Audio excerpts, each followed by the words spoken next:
We will not tolerate revenge and retaliation. That's the message from Jacksonville Sheriff T.K. Waters after a Jacksonville rapper was murdered in Tampa.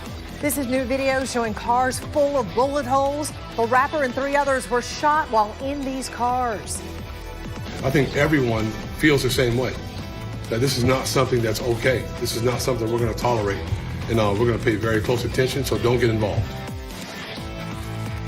This has been one of the top stories on our website since we first brought it to you yesterday. The murder of rapper Julio Fulio. His real name is Charles Jones. Fulio was killed in an ambush-style attack in the parking lot of a Tampa hotel yesterday morning. That was hours after he posted his location online for his 26th birthday party. And now Jacksonville Sheriff T.K. Waters tells us his detectives are paying extremely close attention to clashing groups after Fulio's murder to make sure the violence doesn't spill into the lives of civilians. News for Jackson reporter Tarek Miner spoke with Sheriff T.K. Waters and a retired detective whose life was also affected by street violence.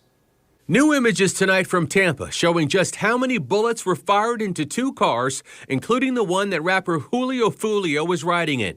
3 others were also shot.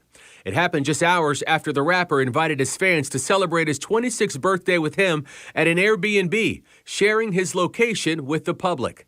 Less than 48 hours after the murder, Jacksonville Sheriff T.K. Waters had this to say about the potential for retaliation in the River City. We're not going to allow you to just arbitrarily run around and spray bullets into people's houses and cars, and it's just something that we're going to pay very close attention to, and I want the public to be vigilant. In a news conference this morning, Waters says he's never seen so much devaluation of human life, referring to music videos produced by Julio Fulio and others, which reference young men being murdered in Jacksonville. Waters says his detectives aren't only following online leads in this high-profile crime, they also plan on beefing up surveillance of known rivals and surveillance of Fulio's allies. If it takes us following them one at a time, we'll follow them one at a time.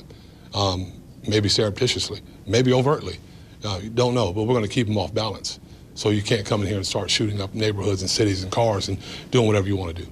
News for Jax also spoke with retired JSO Detective Kim Garner, who worked with the department for more than 26 years, sharing with us that his son, Kim Varner Jr., was murdered in 2015, and his son's name was mentioned in one of Fulio's raps.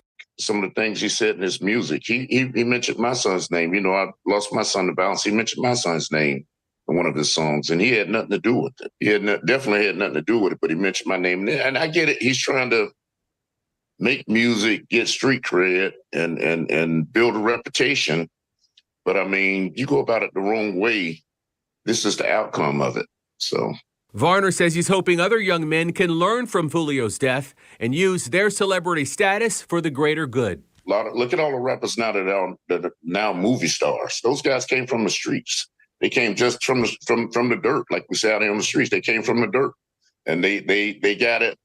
They made it, and they kept going and going and going. Now they're Busta Rhymes, Ice Cube, 50. I mean, it's a ton of rappers out there. Jay-Z that went to the movies and are making their money, you know, legally. Julio Fulio had been shot at least 3 times in the past 4 years. Fulio was shot in 2020 in Houston, and in 2021 and 2023, he was shot here in Jacksonville. Right now, police have not released any suspect information, but JSO is working closely with the Tampa Police Department on this investigation.